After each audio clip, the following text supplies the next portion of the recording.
Dexter writes, "Hey all, I love the show. It's getting better every week. We've seen some great comebacks in Hollywood recently, like Ben Affleck moving into directing, and particularly Matthew McConaughey doing his thing in great projects. I'm wondering who is next. If the criteria are having immense talent seen in some gems, A Time to Kill, and floundering in just a bad jumble of movies like McC's rom-coms." Yeah, I think there are. Now, keep in mind, I mentioned this the other day.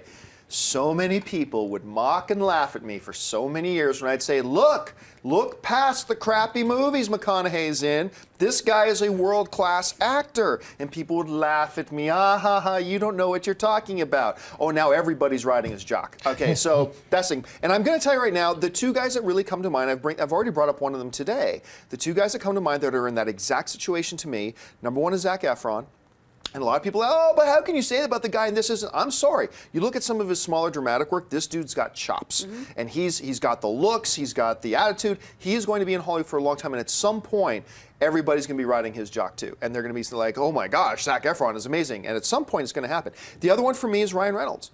I am completely sold on Ryan Reynolds as an actor. This guy has done some total bullcrap, terrible stuff, but he's also been in some amazing things. I thought he was incredible in Buried. We've talked about Buried a few times. That you can carry a movie while doing nothing but acting in a box. I mean, that was just insane. I thought he was brilliant in Definitely Maybe. I love that film, and I thought he was really solid in it. I've seen a number of his performances that he's just great. So those are two guys. On the female side, mark my words, at some point there's going to be a renaissance of Halle Berry's career. I think Halle Berry, I think we have forgotten.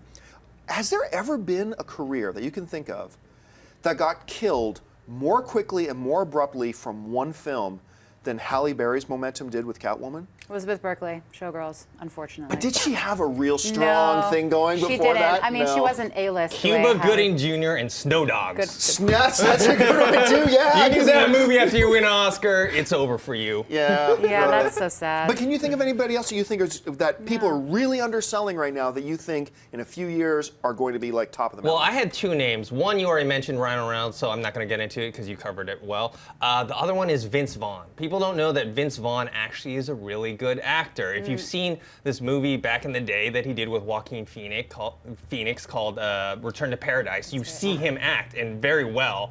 But what happened was Old School happened. Old School is one of my favorite comedies of all time. He was great in it, but it was the best and worst thing to ever happen to him. He got co-opted into comedy at that point. Exactly. He became a big star after that movie, and he ended up playing similar roles in similar movies. I mean, a lot of the movies he's done, and he's done a bunch of not so great ones lately, like The Internship and a bunch of other ones. Yeah. And I think he has that acting talent. And I think if given the right role in the right movie, the right direction, I think we could see something like what happened with Matthew McConaughey with him.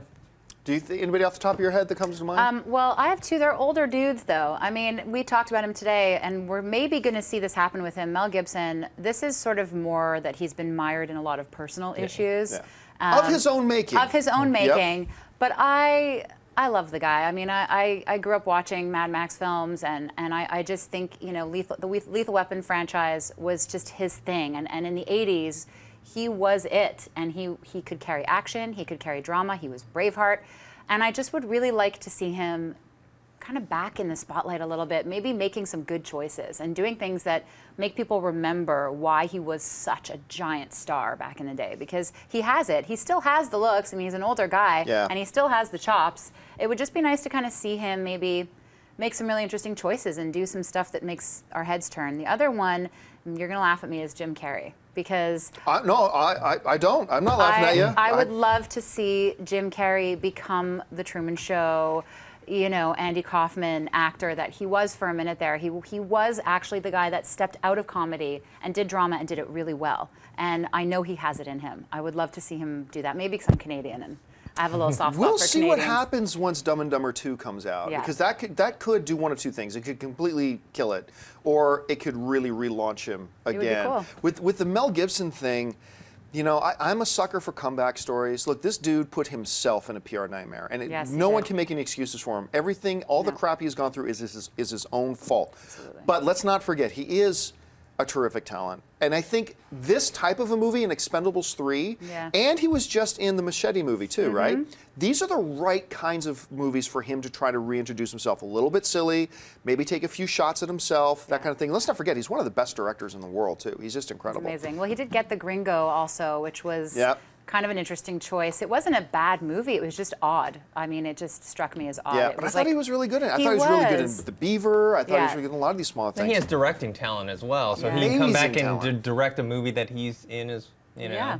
He can pull a Tom Cruise. Tom Cruise, you know, came back with Tropic Thunder. Yep. Yeah, he did. I mean, that's what it did, right? He was great in Magnolia, too. Yeah. If you like this video, be sure to give it a thumbs up, and don't forget to subscribe to AMC Movie News on YouTube. It's free and a great way to stay updated with all the latest movie news and check out our daily show, AMC Movie Talk. Also, don't forget to check us out on Facebook and Twitter to stay in the loop for our special prizes, giveaways, and contests.